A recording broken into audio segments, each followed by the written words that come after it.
guys, it's Jazz1122 here, and this is a timeless reading for the fire signs, Aries, Leo, Sagittarius. I would like to say thank you guys so much for your likes, your comments, and to all my new subscribers, welcome to my channel. I'm so glad that you're here. And with that being said, let's get right into this video. Okay, fire signs. We have air element communicating, Venus love, and 10th house the world. Your timeless message is, what are some interests that you have, fire signs? With the air element communicating too. What are some thoughts and ideas? Because you can have some really great ideas that could really take you far, fire signs. Especially with the 10th house, the world. You guys are definitely capable of doing what you love and building a brand new career out of that.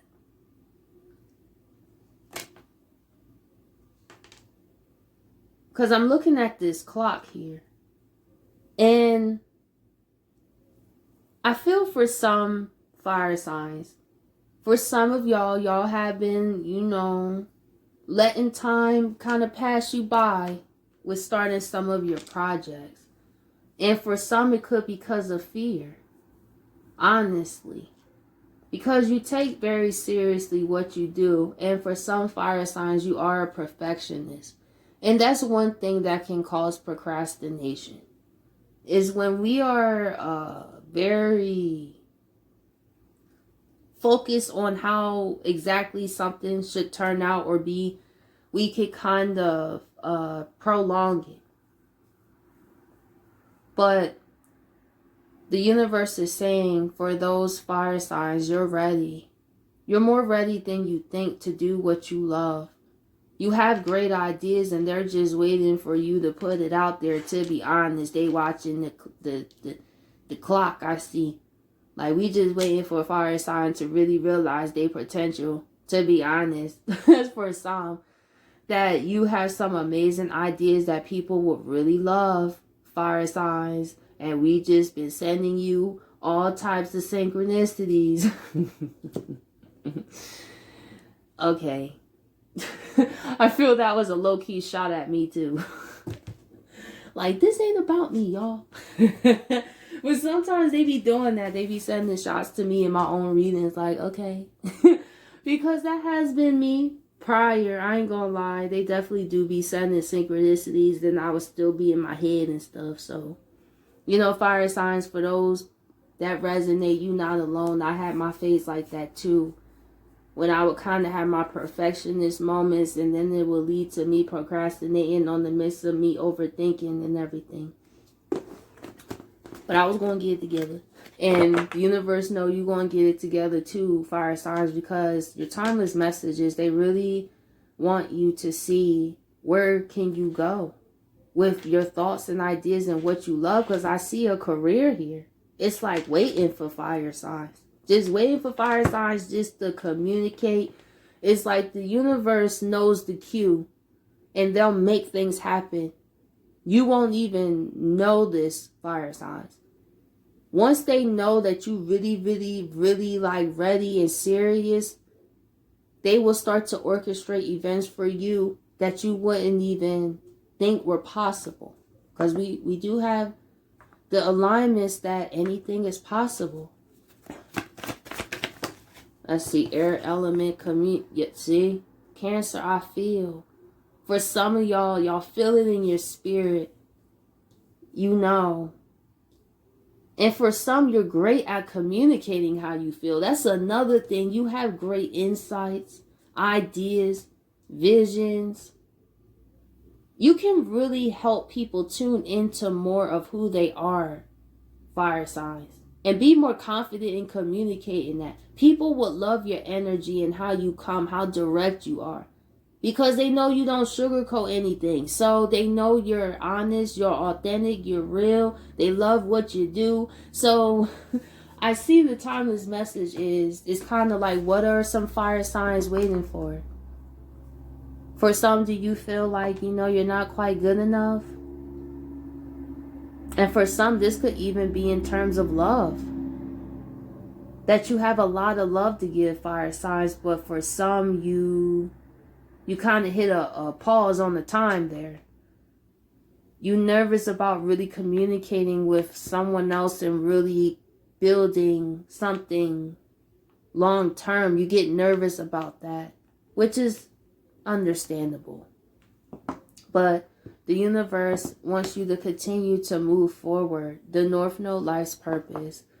To know that you will meet someone that is for you. Because when we are our authentic selves, we will meet people on that vibration.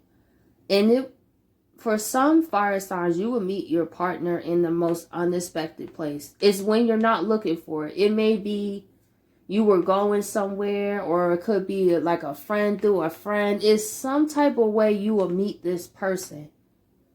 For some, it could be at your job. For some, it's not to say that you two will work together long term, because maybe the person you meet will go to another job. Like it would just happen that way, or you choose to go to another job, or you caught them while they were working their last bit of time. There is something with a serendipity moment for fire signs that you will meet that person, honestly. Because I also look at the clock, the destined time. Venus love. We have Mercury retrograde reinvention. And let's see what's under the 10th house.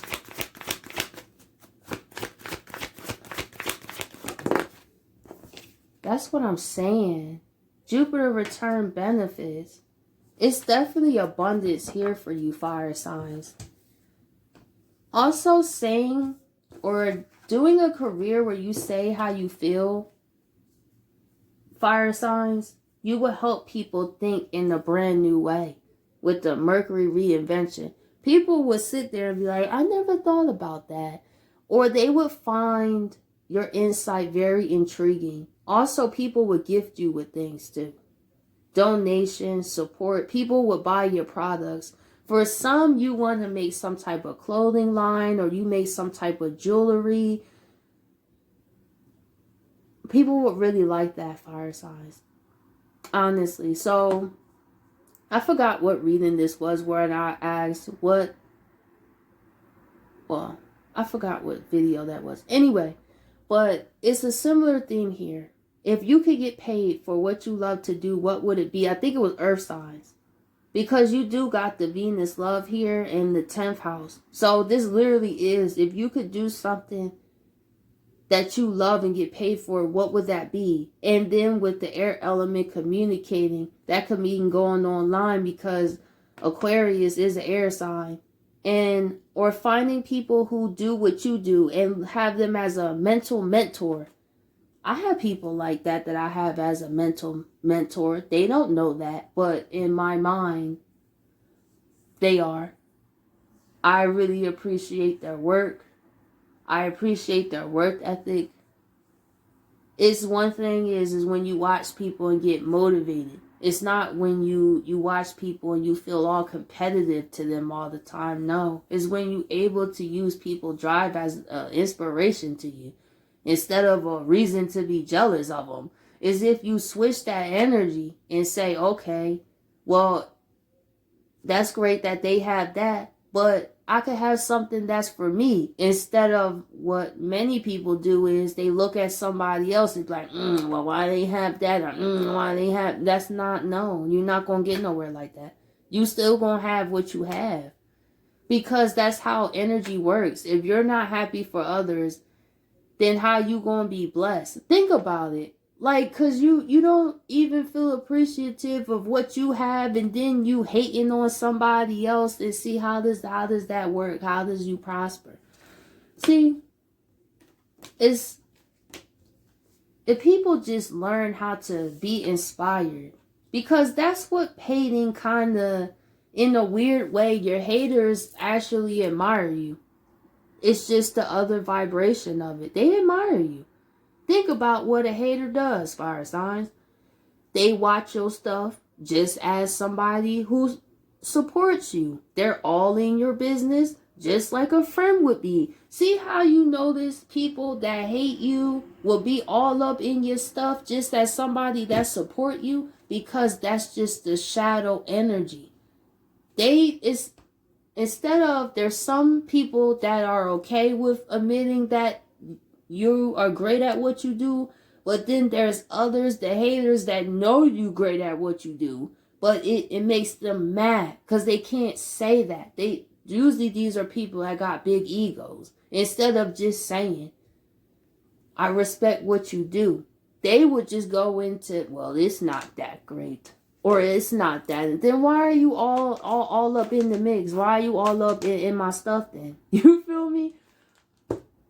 That's one thing as I learned from me having haters was, you like me. You just don't accept it. It comes out in a strong way, because I noticed people who were haters, they watched me just as much as people who supported me. And that's one thing that I started to realize. Your haters are your actual supporters. Think about it. Let's say if you had a YouTube channel, right? And your haters was watching, guess who get paid? You. Guess who's watching them as them? So that's for an example how if those people would just turn it to the other vibration and say, well, instead of me being a hater, let me just say, I appreciate what you do. But see, people with big egos, they can't do that. See, I don't have a big ego. I can admit when someone is great at what they do and don't feel no jealousy about it. Actually, I would like to learn from you. And then I could teach you a thing or two about a thing or two. Maybe because I know some stuff and we collaborate. That's my thing, you know.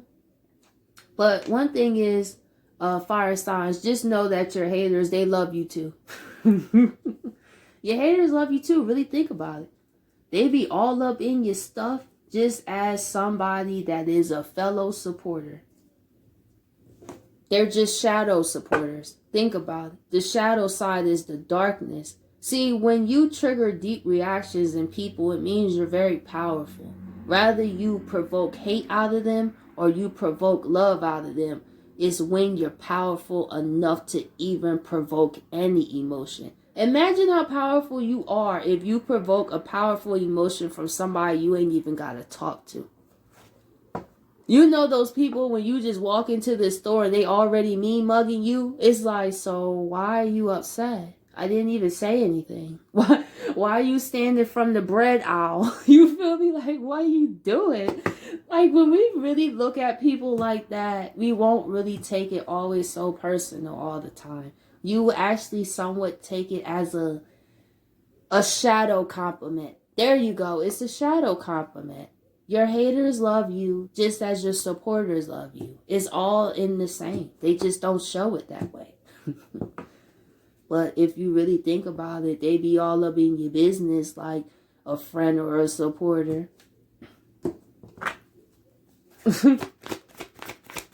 Cancer.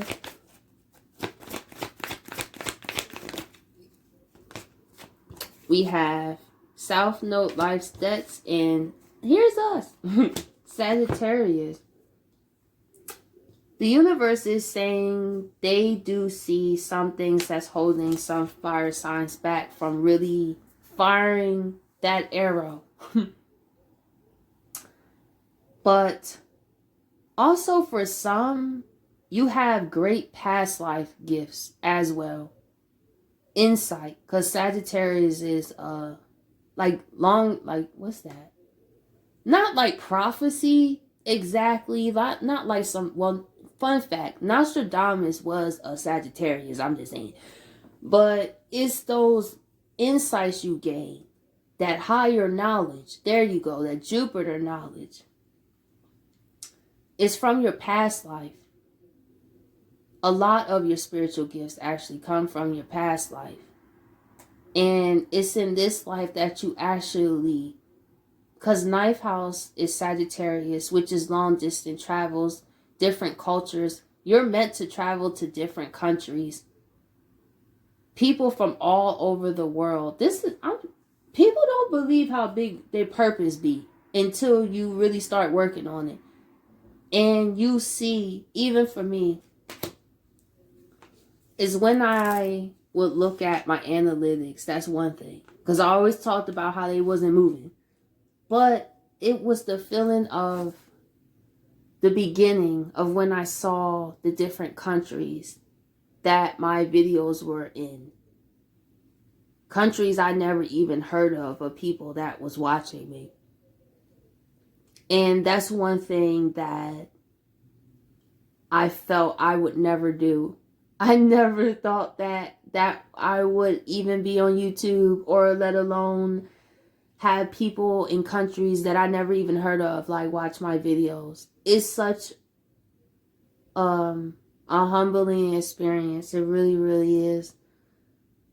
It's when you do something you never thought you would do. It's when your purpose is something you never even thought.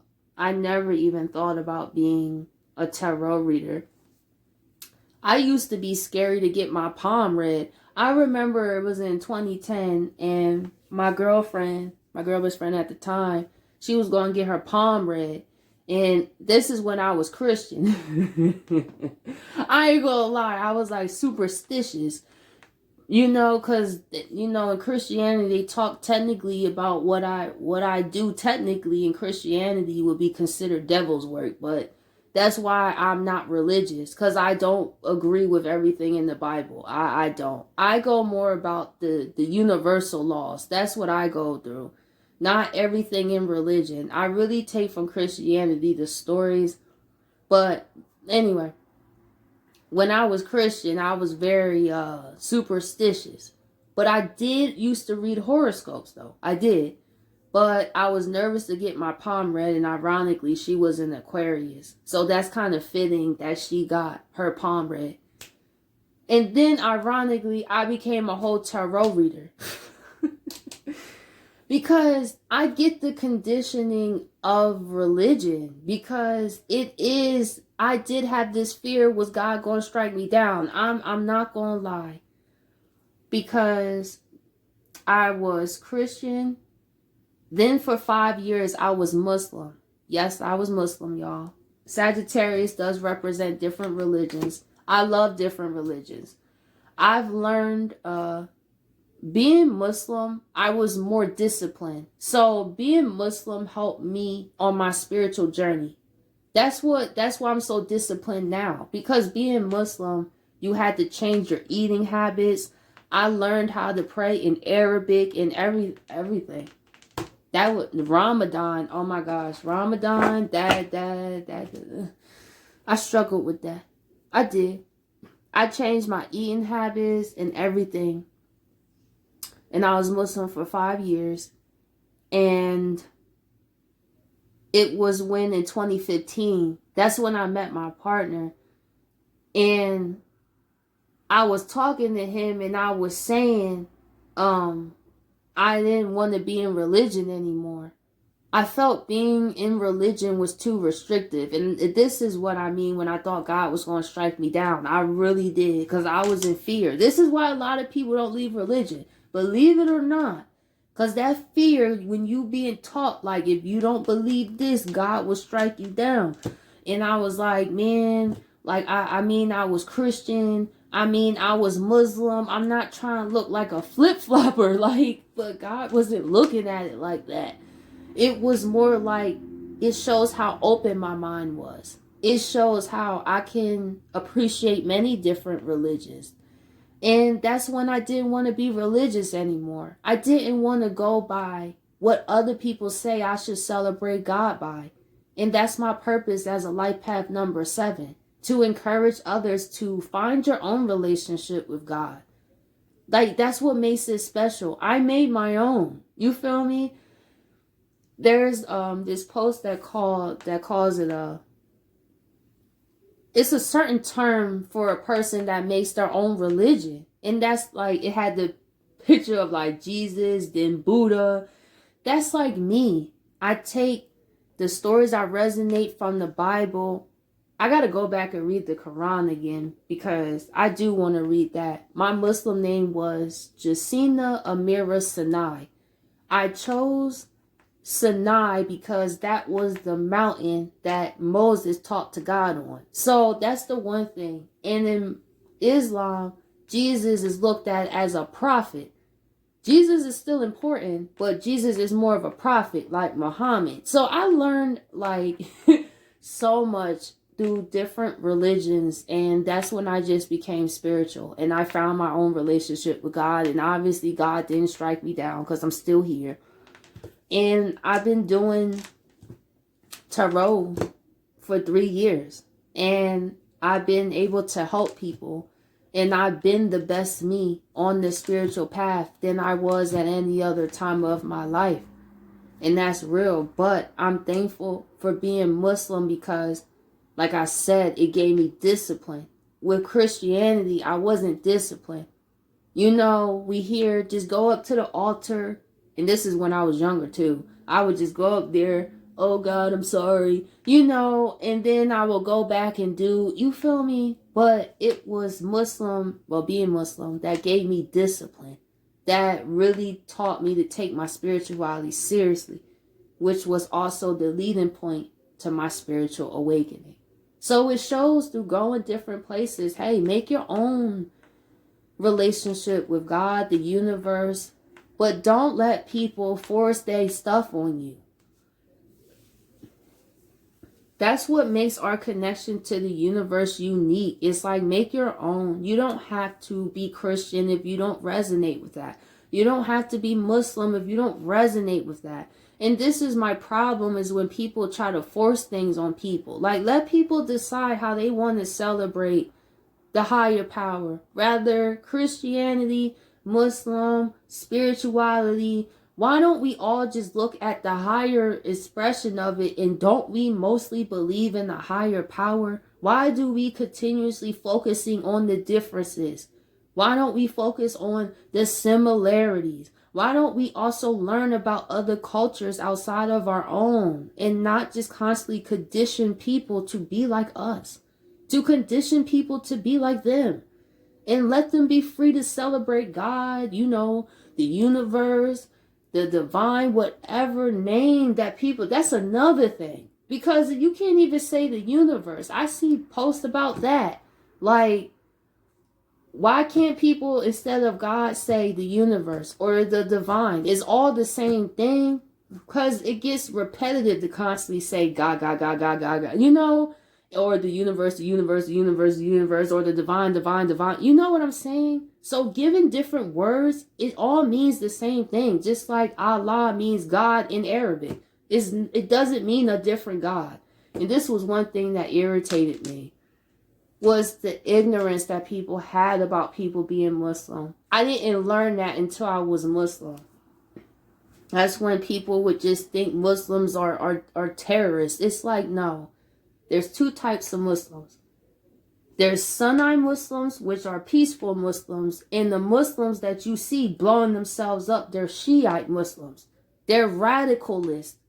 You feel me? Just like that guy that had them people that had that cult, and they was all wearing Nike shoes, and then they all drunk that juice and committed, for YouTube purposes, we can't say the S word. You feel me? It's extremes in every religion, and that's what bothered me, because especially after the whole 9/11 thing, I remember when Muslims got a lot of hate. I couldn't imagine. You feel me? Like, I can't control that these people did this, but that's one thing I learned about being Muslim, man. Muslims are not these people that just strike bombs on their chest. Like, I was a Sunni Muslim, which a lot of Muslims are. But the Shiites are the ones that say, Allah Akbar and blow themselves up as a sacrifice. I don't know what made me get into that, but let's wrap this up with Mercury retrograde reinvention. I just wanted to talk to y'all. We had Pluto transformation. There's some powerful energy here.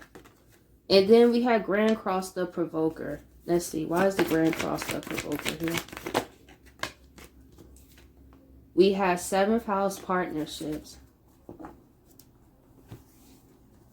With what I see for you, fire signs, is especially with this Pluto transformation, you have gone through a deep rebirth. And the universe is so proud of you. Because Pluto is brutal. And going through Pluto energy, it purifies you.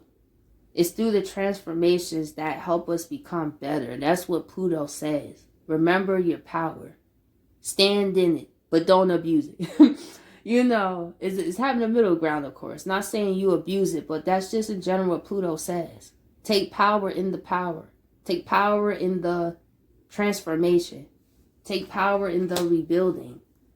And also, under the world and benefits, fire signs, you are way more focused on building new foundations in your life than really fighting with people, especially relationships that don't work. That's another thing too. You want to build relationships where you are able to talk to each other with more tenderness. I feel past relationships for you fire signs could have been abrasive. People that put this bullseye on you. People who wouldn't really listen to you. I feel fire signs, you want to be around people where you feel genuinely heard. And not where it's the World War III. That's another thing. You love people from a distance. But you're not going to feel like you're the only one fighting in the relationship either. You're done with that. So, let's see. What are some final messages? We have Mars Force. See, there go that forest energy. That's been coming out for a lot of signs. Well, the ones I did. Mercury, mind, and friends. One thing I do see for fire signs is the universe is saying continue to keep going. And also when you go through stressful times, make sure you read things that help you feel inspired more often, fire signs. For some, you don't really read a lot of inspirational or motivational content. That will really help more often. Starting your day, maybe listening to a podcast will help. For some, being reminded, like having a vision board around you or on your phone to remind you of your goals when you go through tough times, right? And it's also with the 11th house of friends, I do see you wanting to connect with people, wanting to share your thoughts. How I put ideas and thoughts, thoughts. Well, and share your thoughts with people. Like I said, a more of a closeness. I feel, fire signs, you're done with closing the gap with people by yourself. It's like, listen, if you don't want to help me close this gap between, this could be friends or family or relationships, then it's done. So, fire signs, I hope you guys appreciate this video, and I'll catch you guys later.